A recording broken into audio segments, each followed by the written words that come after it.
안녕하세요. 오늘은 성경일독 62강 스가랴 1장부터 7장까지 하겠습니다. 오늘 스가랴 들어가기 전에 이제 그동안 우리 소선지서 많이 했거든요. 그리고 이제 에스라, 에스더, 느헤미야 남아있는데 그거는 이제 포로기 이후에 와서 말씀 부흥운동 또 성벽 재건 이런 이야기이기 때문에 12소선지서 중에서 조금 내용이 다르죠. 그래서 그 소선지서에 들어가지 않으니까 말라기까지가 12소선지서죠. 자, 스가랴 말라기 끝인데 자, 오늘 복습하겠습니다. 당겨주세요. 자, 12소선지서는 두 시대로 나눌 수 있죠. 그러니까 분열 시대, 아직 북이스라엘과 남유다가 멸망하기 전이지만 이미 남북으로 나뉘어 있는 분열 시대. 그래서 분열을 나타내는 여기 갈라져 있고요. 그 다음에 이제 포로기 시대이죠. 그래서 이 분열 시대에 보면 여러분이 어제 한 요나, 그 다음에 아모스랑 호세아 같은 시대 저기 북쪽을 한 두 사람밖에 없잖아요. 아모스, 호세아고요. 그 다음에 미가랑 이사야가 같은 시대죠. 이사야가 왕궁을 드나들었고 미가는 평민을 향해서 했다 말씀드렸고, 요엘 성령, 자 이해되시죠? 그 다음에 오바댜 에돔을 가리키고 있습니다. 자, 그래서 요거 분열 왕국 시대는 여러분이 이제 정확하게 알고 계시고, 그 다음에 포로 시대인데요. 포로는 여기 지금 이렇게 쇠고랑 찼잖아요. 이게 포로를 나타냅니다. 바벨론 포로죠. 그래서 포로기 때 다니엘이 1차에 끌려갔죠. 에스겔이 2차에 끌려갔죠. 그래서 다니엘과 에스겔이 자 지금 바벨론 쪽 손을 향해 있어요. 이제 포로기 때 했다. 바벨론에서 예언을 했죠. 그 다음에 우리 어제 한 스바냐랑 예레미야랑 하박국이 같은 시대입니다. 제가 어제 말씀드렸거든요. 그래서 여기 지금 네모 박스에 들어 있습니다. 또 스바냐, 예레미야, 하박국. 당연히 예레미야 이가는 뭐 예레미야가 썼으니까 이렇게 한 박스에 있습니다. 어디를 했죠? 남유다를 했습니다. 자, 북이스라엘의 나훔. 자, 나훔이 어디를 하죠? 우리 아수르에도 특히 니느웨 하죠. 그래서 아수르의 수도였던 니느웨를 한 나훔. 그 다음에 또 요나 있었죠. 그래서 그 이야기입니다. 자, 되시겠죠? 요거만 딱 하면 12소선지서 중에서 분열 시대와 그다음 포로기 시대 정확하게 구분할 수 있습니다. 자, 이제 남아있는 성경이 스가랴와 말라기, 12소선지서 중에서는 스가랴 말라기가 남아있어요. 그런데 제가 스가랴 한 다음에 말라기를 하지 않고 이제 돌아왔을 때 포로기 이후에, 지금 스가랴도 포로기 이후긴 해요. 근데 스가랴는 성벽을 재건하는 학계랑 같은 이야기를 했고요. 그 다음에 우리가 남아있는 에스라, 에스더, 느헤미야는 이제 성벽 재건과 말씀에 대한 이야기입니다. 그래서 에스라, 에스더, 느헤미야 하고 그 다음에 말라기를 마지막 66강에 하겠습니다. 스가랴를 제가 둘로 나눈 이유는 호세아가 14장으로 되어 있고 스가랴가 14장으로 되어 있어서 소선지서로 말하려면 좀 양이 좀 길죠. 근데 특히 호세아는 여러분이 읽기가 쉬우셔요. 그런데 스가랴는 환상이 8개가 나옵니다. 그리고 예수 그리스도에 대한, 메시아에 대한 예언이 많기 때문에 좀 쉽지 않습니다. 그래서 조금 천천히 제가 설명을 드려서 여러분이 무슨 내용인지 좀 알고 읽으셨으면 좋겠어요. 성경을 많이 읽으셨다고 하는 분들도 스가랴가 기억이 안 난다, 무슨 말인지 잘 모르겠다, 이런 말씀들을 많이 하셔서 제가 이번에 스가랴를 조금 나누어서 하겠습니다. 자, 스가랴는 바벨론 포로기가 끝나고 예루살렘으로 이제 돌아왔습니다. 그래서 이스라엘의 영광이 펼쳐질 것이라고 돌아온 사람들은 생각했을 거예요. 그런데 아무 일도 일어나지 않고요. 기대했는데 실망뿐입니다. 살기 어렵고 또 하나님 중심적으로 이들이 돌아와서 예배드리고 그럴 거라고 생각했겠죠. 그러나 이들이 영적으로도 굉장히 침체되어 있고 좋지 않습니다. 그래서 이때 하나님이 사용한 선지자가 어제 했던 학개와 스가랴입니다. 그러니까 두 사람은 똑같이 같은 시대에 주제도 똑같아요. 그런데 이제 학개보다 스가랴는 조금 더 다른 차원입니다. 학개는 빨리 성전을 지어라 이 얘기고요. 스가랴는 성전을 지어라 뿐만이 아니라 그 성전의 주인 대신 예수 그리스도의 예표에 대한 이야기가 많이 있고요. 그 다음에 학개는 야단치듯 말했다면 또 스가랴는 그 회복에 대한 이야기를 하고 있습니다. 그래서 식어진 가슴을 뜨겁게 하나님을 향해서도 또는 성전을 향해서도 그 하는 일은 학개나 스가랴가 같았어요. 그런데 학개 선지자는 굉장히 단도직입적이고 직접 책망하고 훈계했습니다. 너네가 지금 황폐한 건 성전을 안 해서 그래. 막 이게 야단쳤잖아요. 그런데 스가랴는 환상을 보여주고 회복에 대해서 조금 부드럽게 또 회복에 대한 좋은 메시지를 하고 있습니다. 주제는 똑같이 성전 재건입니다. 스가랴는 이또의 손자 베레가의 아들 제사장 스가랴 이렇게 설명되어 있어요. 1장 1절에 보면 자 제사장 스가랴입니다. 그래서 스가랴 선지자는 우리가 끌려갈 때 3차에 끌려갔죠. 돌아올 때도 3번에 나누어서 오는데 1차 첫 번째 귀환한 제사장이 스가랴입니다. 그리고 이또는 스룹바벨과 함께 바벨론에서 돌아온 그 명단이 그 느헤미야 12장에 나오거든요. 근데 그 느헤미야 12장 4절에 보면 이또는 스룹바벨과 함께 바벨론에서 돌아온 그런 제사장이라는 걸 그 명단에 보면 이또가 있습니다.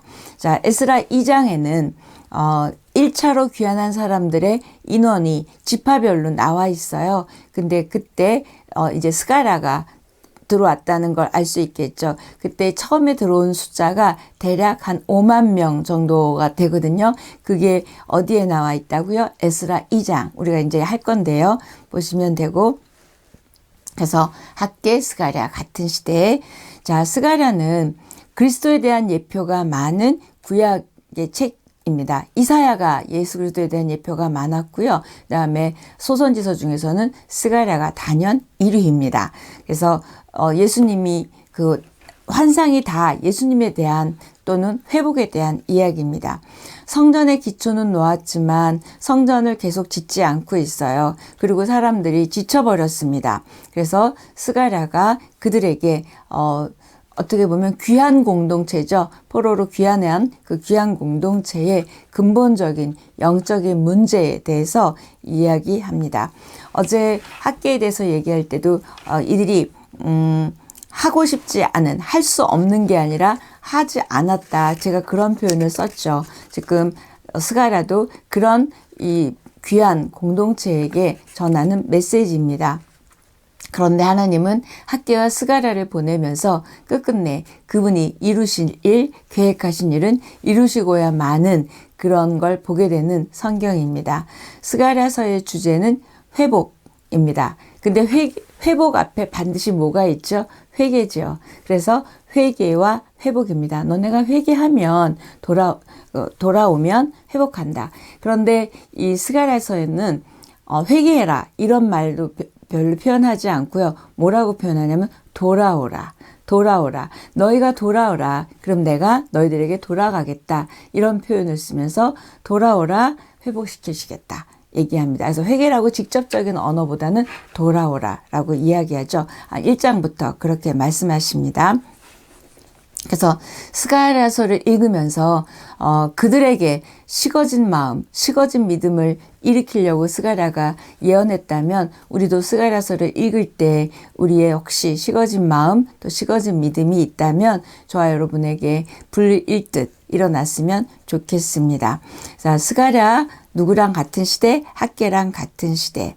그 다음에 스가랴 5장 1절이라든지 6장 14절 이렇게 잘 보시면 어떤 내용인지 조금 중심적인 이야기가 있습니다. 환상 많다. 8개 있다. 그렇게 딱 기억해 놓으시면 좋겠습니다. 근데 이 8개가 다 어디에 몰려 있냐면요. 1장부터 8장까지 다 거의 다 완전히 다 있습니다. 그 뒤에는 하나님이 스가랴에게 또 다른 메시지를 주고 계세요. 자, 성전 건축의 과정을 완성시키는 분이 하나님이심을 얘기하고요. 그 다음에 이 여호와의 신이라고 이야기합니다. 그래서 성전 건축이라는 주제가 있지만 사실은 그리스도를 설명합니다. 그리고 구원의 방법이 그리스도에게 있고 그다음에 참 성전이신 예수 그리스도 안에 우리가 지어져 가기를 원하는 그런 메시지가 스가랴서입니다. 그래서 학계가 현실적이었다면 스가랴의 예언은 환상과 상징이 많다 보시면 됩니다. 학계는 성전 재건에만 관심이 있었다면 사실 스가랴는 성전 재건도 이야기하지만 그거보다는 하나님과 그 백성과의 관계 회복에 더 관심이 있었어요. 그래서 하나님과 그 백성들 간의 관계 회복, 더 나아가 예수 그리스도가 오심으로 회복이 되잖아요. 그 이야기를 하고 있습니다. 1장입니다. 1장 1절 보면 다리오 왕 제2년 8째 달에 여호와의 말씀이 이또의 손자 베레가의 아들 선지자 스가랴에게 임하니라. 자, 이렇게 되어 있어서 언제 스가랴에게 말씀이 임했는지 알 수 있어요. 그런데 거기 바로 1장 2절부터는 너희는 내게 돌아오라 말씀하세요. 회개해라 안 하고 돌아오라. 돌아오라는 말씀은 무슨 뜻일까요? 받아주겠다는 말씀이시죠. 그 다음에 함께하고 싶다는 말씀입니다. 이 두 가지를 지금 스가랴가 이야기하고 있죠. 그래서 자기들이 지금 다 치르고 왔어요. 70년 다 치르고 왔으니까 이제는 자기네가 혼날 일이 없을 거라고 생각합니다. 그건 그들의 생각이었고 하나님 보실 때 그들은 또다시 진노할 수밖에 없는 그런 상황에 있는 사람들이었어요. 영적으로나 모르보나. 그래서 이런 귀한 공동체에게 안 되겠다. 스가랴를 보내서 너희들 다시 혼나지 말자. 다시 돌아와라. 이야기하고 계십니다.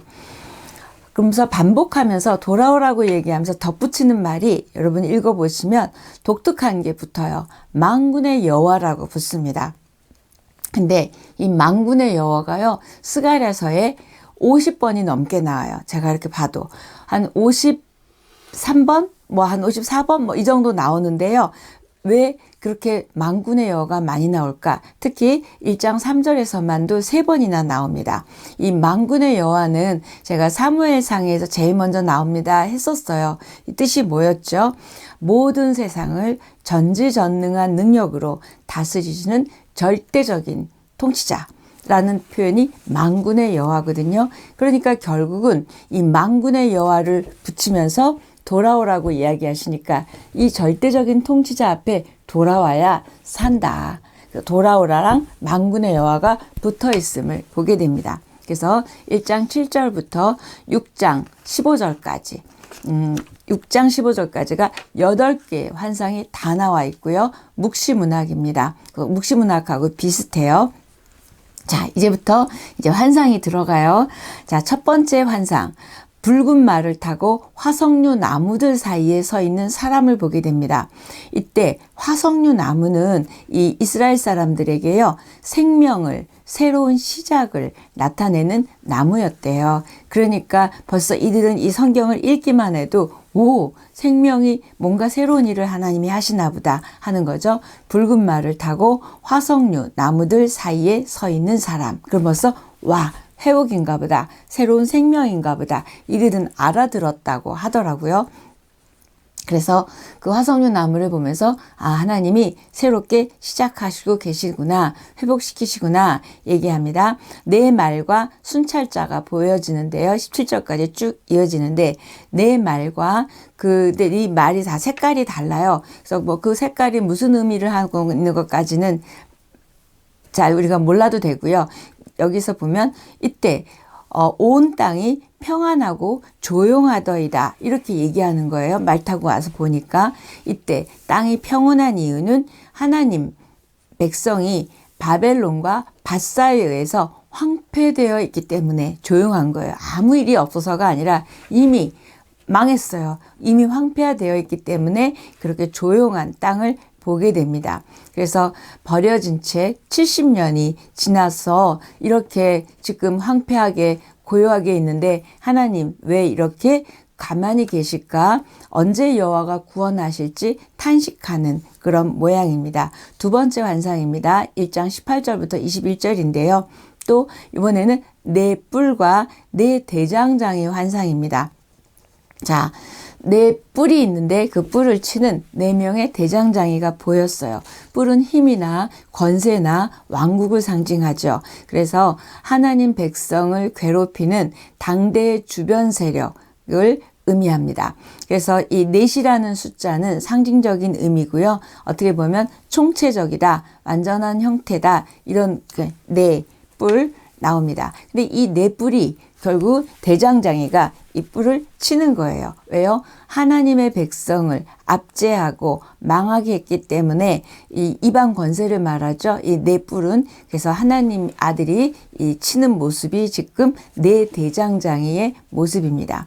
자, 네 대장장이가 네 개의 뿔을 꺾어버렸다, 꺾어버리겠다, 이런 의미죠. 그래서 대장장이는 하나님의 심판 도구로서 이스라엘 백성을 괴롭힌 그 열강들을, 이 주변 국가들을 심판할 환상을 보여주고 있습니다.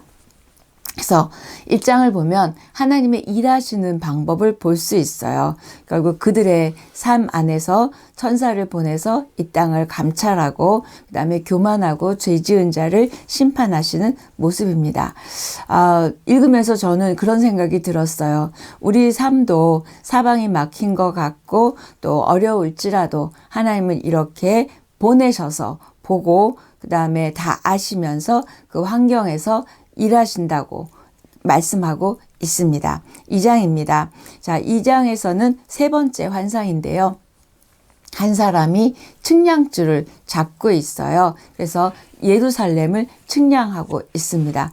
측량줄 아시죠? 그럼 벌써 측량했다 그러면 뭔가 세일을, 우리 왜 어떤 빈 땅이 있는데 측량하기 시작하고 저희 건물 들어오나 이런 생각하잖아요. 그런 것처럼 지금 측량하고 있는 사람이 나옵니다.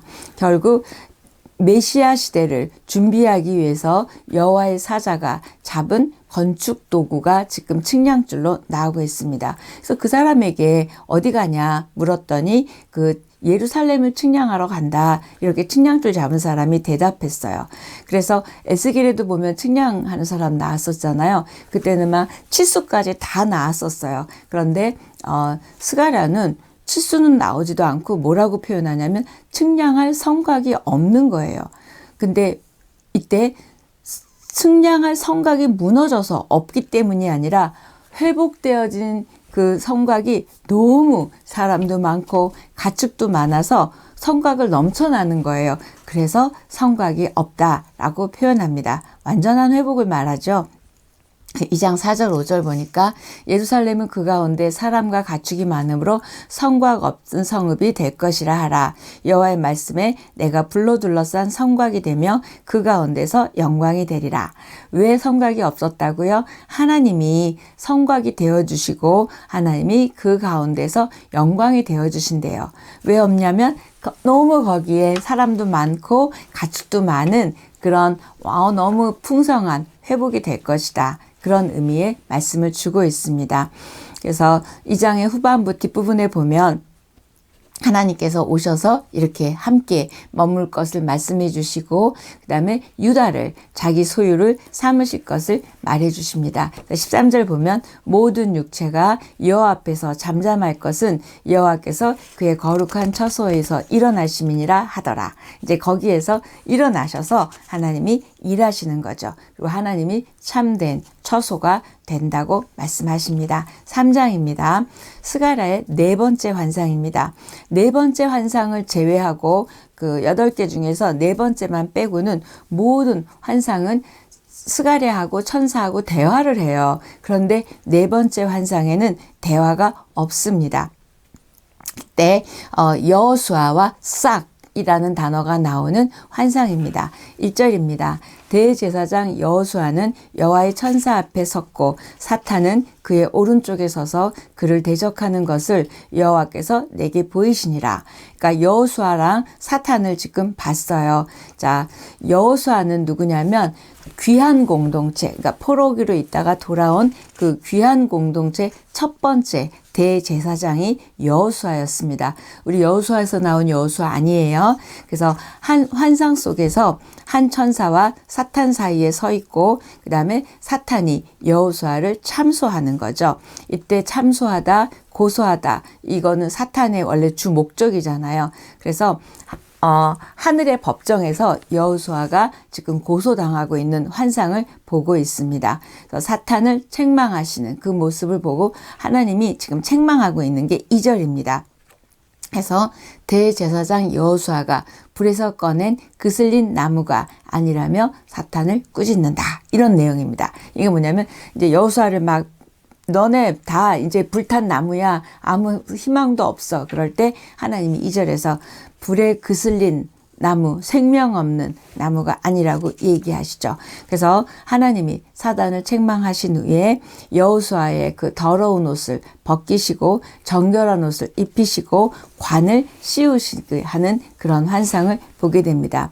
여태까지의 제사장들이 엉망이었잖아요. 그래서 이런 부패한 종교 지도자들을 심판하고 이제는 여호수아 같이 신실한 정직한 이런 제사장을 세우고 참된 예배의 회복이 있을 것을 하나님이 지금 스가랴에게 환상을 보여주셨습니다. 이때 그슬린 나무 한번 밑줄 그어주세요. 이건 뭐냐면 이사야에서 우리 남은 자 있었죠. 그래서 여기서도 지금 남은 자 이야기가 이 그슬린 나무입니다. 그슬렸지만 뭔가 어려웠지만 하나님이 그 나무를 통해서 이제 회복을 시키는 이야기죠. 근데 이 그슬린 나무에서 3장 8절에 보면 내가 내 종 싹을 나게 하리라. 결국 끝난 거가 아니라 거기에서 싹을 나게 하리라 할 때 싹의 동그라미를 딱 쳐주세요. 누굴까요? 예수 그리스도시죠. 이사야에서는 순이라고 얘기했고 지금 여기 스가랴에서는 싹이라고 이야기합니다.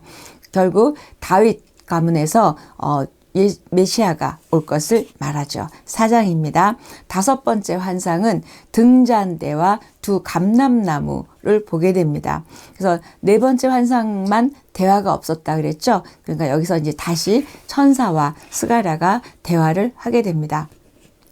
이때 5번째 환상에서 수룹바벨이 이름이 나오게 됩니다. 그리고 수룹바벨이 성전 재건을 완성하게 되는 사람이라는 뜻을 예고하고 있습니다. 자, 순금 등잔대에 또 두 감람나무는 뭘 말하냐면 지금 등잔대가 있는데요. 그 옆에 두 감람나무가 서 있는 거예요. 그래서 이 두 감람나무가 구체적으로 뭘 의미하는지를 지금 이제 스가랴가 물어봅니다. 그랬더니 천사가 하나님 앞에 서 있는 기름 부음 받은 자들이다. 이 두 감람나무가 그렇게 설명합니다. 그래서 성전 재건을 주도하는 수룹바벨과 대제사장 여호수아를 가리킨다고 보고 읽으시면 돼요. 그러니까 수룹바벨 그다음에 여호수아가 두 감람나무이죠. 그래서 4번째 예언은 여호수아의 초점을 맞췄다면 5번째 지금 이 예언은 수룹바벨의 초점을 맞추고 있습니다. 수룹바벨은 고레스 왕 원년에 약 4만 명의 백성을 이끌고 처음 귀환 1차 때 돌아왔죠. 4만 명 좀 넘었다고 아까 말씀드렸죠. 그래서 이때 수룹바벨에 의해서 1차 귀환을 하게 됩니다. 그래서 이때 페르시아가 유대 땅 총독으로 임명한 사람이 수룹바벨이고요. 그래서 스가랴가 그럼 이 환상의 의미가 뭐냐라고 천사에게 물으니까 천사가 뜬금없이 하나님이 수룹바벨에게 하신 말씀을 전해줍니다. 그게 6절 7절인데요. 좀 중요해요. 여러분 잘 아시는 말씀이에요. 이는 힘으로 되지 아니하며 능력으로 되지 아니하고 오직 나의 영으로 되느니라. 큰 산아 내가 무엇이냐? 내가 수룹바벨 앞에서 평지가 되리라. 그가 머릿돌을 내놓을 때에 무리가 외치기를 은총이 그에게 있을지어다 하리라 하셨고 결국 수룹바벨에 의해서 하나님의 일들이 이루어짐을 얘기하죠. 그 수룹바벨 앞에서 평지가 된다. 모든 문제가 해결되는 거죠. 힘으로 안 되고 뭐로 된대요? 오직 나의 영으로 되는 그 스가랴 4장 6절 7절 굉장히 중요한 말씀이죠. 결국 하나님의 힘으로만 되는 걸 이야기합니다. 이 환상은 수룹바벨에 의해서 시작된 성전 재건하고 연결되어 있고요. 성전 재건은 결국 하나님의 영으로 하나님의 능력으로만 되는 걸 말하고 있습니다. 저와 여러분에게 있는 일도요. 우리의 힘으로 우리의 능으로 되지 않습니다. 오직 성령의 능력으로 될 줄 믿습니다. 그래서 우리가 기도도 필요하고 말씀도 필요한 거죠.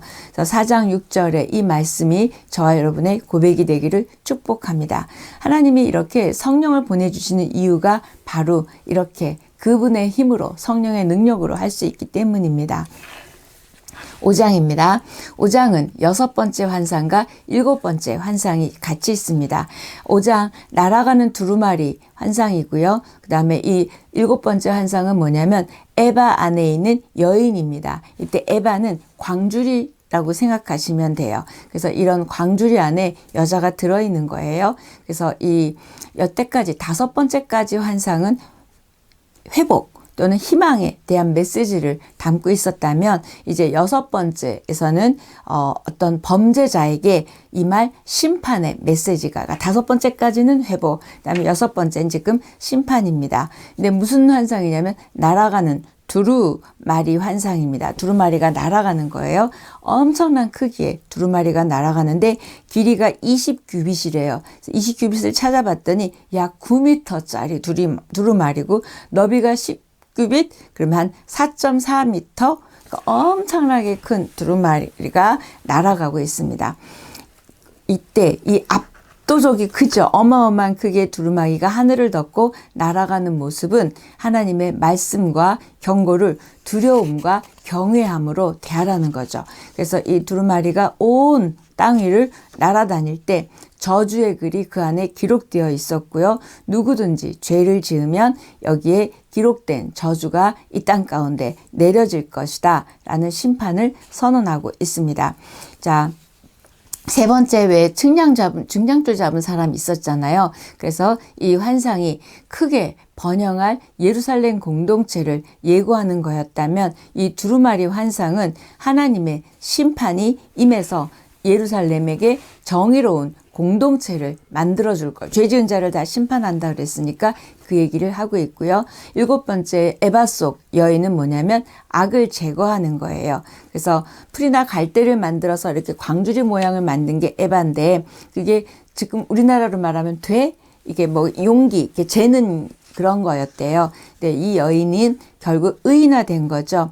이 악이라는 여인입니다. 성경에서 여인이 주로 악이나 이런 걸로 많이 나왔죠. 그래서 왜 남자보다 여자를 악으로 많이 표현했는지 또 우상숭배를 왜 여자로 했는지 잘 모르겠지만 지금 여기서도 에바 속의 여인은 악입니다.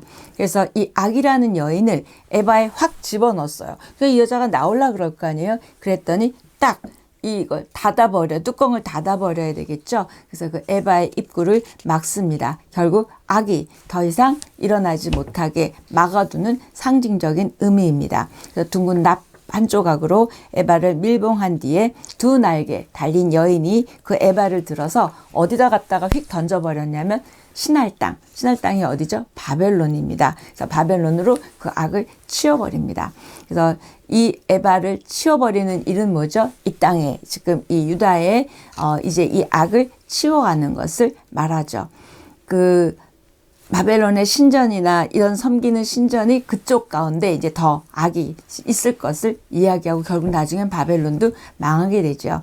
그래서 하나님의 백성으로부터는 악이 제거되지만 하나님의 백성을 압제하던 바벨론에는 악이 흥왕될 것을 지금 상징을 보여주고 있습니다. 자, 죄는 전염성이 많습니다. 그래서 하나님께서 이 죄를 지금 그 가능성이 있는 일을 바벨론으로 날려보내고 있습니다.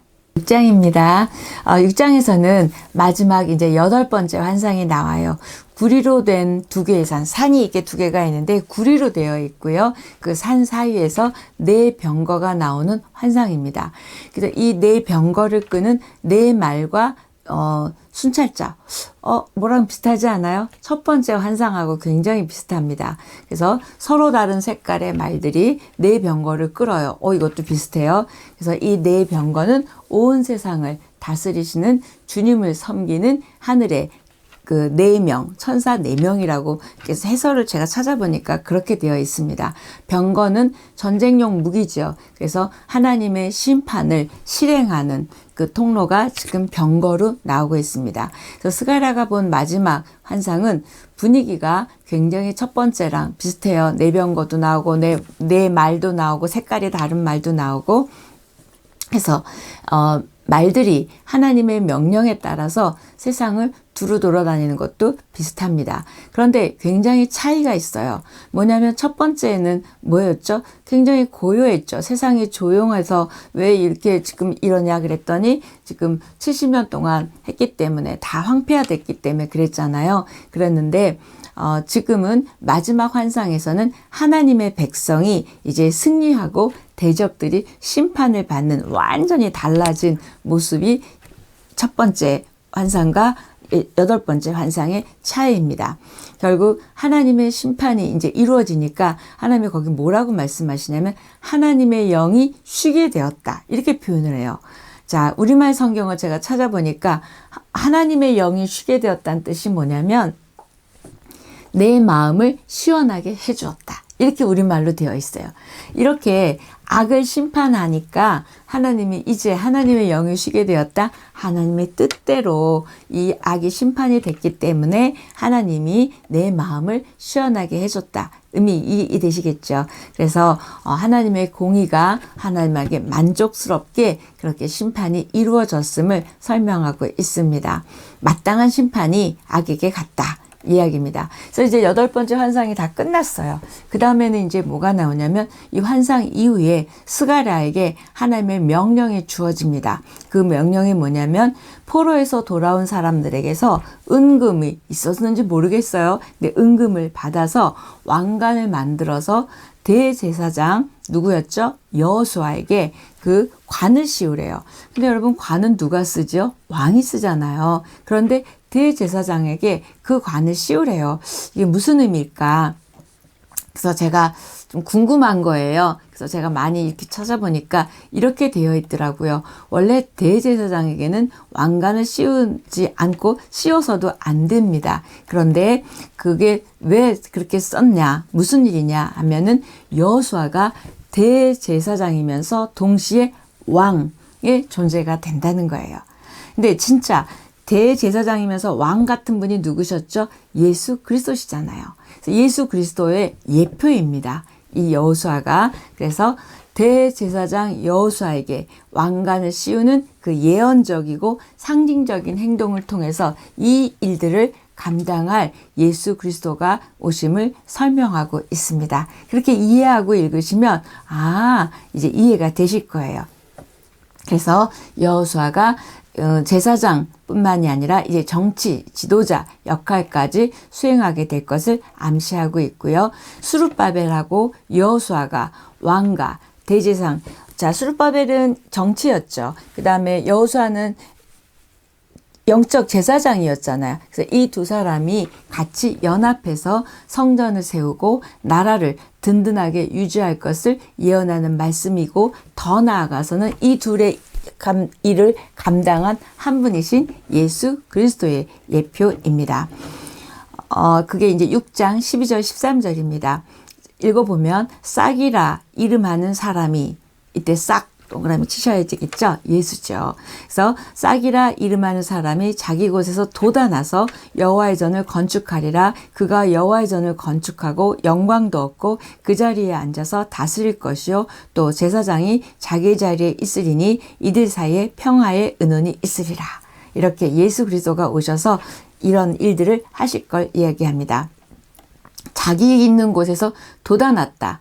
또 왕의 자리에서 다스리는 통치자가 됐다. 이 제사장이 됐다. 얘기하죠. 제사장의 직분, 왕의 직분, 선지자의 직분, 이 세 가지 직분에게 기름 부음을 받았고, 이 기름 부음은 결국 예수 그리스도, 이 이야기 하고 있습니다. 자, 이 말씀이 8가지 환상의 결론이죠.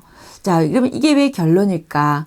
자, 여태까지 스가랴가 뭐였죠? 주제가 성전 재건이었잖아요. 근데 이 성전 지금 짓고 있는 중이었을 거예요. 그런데 너네가 짓는 이 외형적으로 드러나는 이 성전도 중요하지만 진짜 성전은 나다. 예수 그리스도가 온다. 그 이야기를 하고 있고 예루살렘이 회복될 것을 말하고 있습니다. 그래서 보니까 6장 15절에 먼데 사람들이 와서 여호와의 전을 건축하리니 만군의 여호와께서 나를 너희에게 보내신 줄을 너희가 알리라. 이때 멀리서 온 사람들이래요. 누굴까요? 이방인들이에요. 예수 그리스도 안에서 성령의 임재 안에서 그리스도 안에 있는 모든 사람들에 의해서 뭐가 된대요? 여호와의 전이 건축된다. 다 하나님 안에 들어올 사람들에 대한 회복을 이야기하고 있습니다. 결국 학개와 스가랴를 통해서 재건하라 명령하신 건 사실은 건물이었지만 하나님은 동시에 진짜 진정한 성전은 싹이라 불리는 예수 그리스도를 통해서 이 모든 사람이 다 같이 지어질 걸, 모든 사람이 지어져 가는, 세워져 가는 것을 말하고 있는데요. 그 표현이 이렇게 얘기합니다. 6장 15절 후반부인데요. 너희가 만일 너희의 하나님 여호와의 말씀을 들을진대 이같이 되리라. 너희가 이렇게 하나님 말씀을 듣고 있으면 너희가 이같이 된대요. 어떻게? 이렇게 세워진다고 이야기하고 있습니다. 하나님의 성전으로 지어져 간다 말하고 있고 저와 여러분도 지금 신앙생활하면서 그 에베소서에도 그러죠. 서로 지어져 가는 세워져 가는 그런 우리들의 한 사람 한 사람입니다. 7장입니다. 6장까지 8개 환상이 끝나고 그 다음에 이제 7장 8장은 그 이후에 말씀이 나와요. 그래서 첫 번째 메시지가 뭐냐면 그 베델에서 온 사람이 질문을 하는 거예요. 우리 금식 언제까지 해야 되냐? 왜 그렇게 말했을까요? 이들이 예루살렘 성전이 무너졌을 때 그것을 기억하고 슬퍼하면서 금식을 하는 것이 이들의 어떤 절차가 있었어요. 그런 과정들이 있었습니다. 그런데 이제 성전이 재건되니까 우리가 이제 금식할 필요 없지 않나? 그렇게 질문을 하는 거예요. 그래서 포로에서 이제 해방되어서 왔으니까 이제 우리는 금식 안 해도 되지 않을까? 그렇게 질문을 합니다. 그랬더니 7째 달에 또 행하는 금식도 나오면서 얘기하는데 이쭉 설명을 얘기합니다. 그러니까 하나님이 금식 그만해 이렇게 대답할 줄 알았겠죠. 그런데 하나님은 굉장히 충격적으로 대답을 하시면서 금식하라 하지 마라 이런 이야기를 하시는 게 아니라 3가지를 지적하십니다. 아까 얘기했죠. 귀한 한 공동체들이 지금 하나님의 또 노를 사고 있으니까 하나님이 1장에서 뭐라 그랬죠? 돌아오라 이야기하셨잖아요. 그게 바로 이랬기 때문에 책망하시는 내용이 있었기 때문에 돌아오라고 했는데요. 너희들 그런 형식적인 습관을 하지 마라. 금식 해야 되니까 하고 진심으로 마음으로 믿음으로는 아니면서 해야 되니까 이거 하는 거 하지 마라. 그러면서 5절에 보면 이렇게 얘기해요. 나를 위하여 했니? 2번이나 반복하세요. 그게 진짜 나 위해서 한 금식이야? 나 위해서 한 금식이야? 2번이나 얘기하십니다. 너희의 종교적 행위였지 나를 위한 건 아니었어. 진정성 있는 신앙에서 한 게 아니야 라고 말씀하고 있고요. 그 다음에 6절에도 보니까 너희를 위하여 먹고 너희를 위하여 마시는 것이 아니냐. 결국 너희를 위해서 먹고 너희를 위해서 마셨으니까 결국 금식도 안 먹는 것도 너희를 위해서 안 먹고 너희를 위해서 안 마신 거야. 이런 의미로 책망하고 계세요. 여러분 금식 언제 하시고 왜 하세요?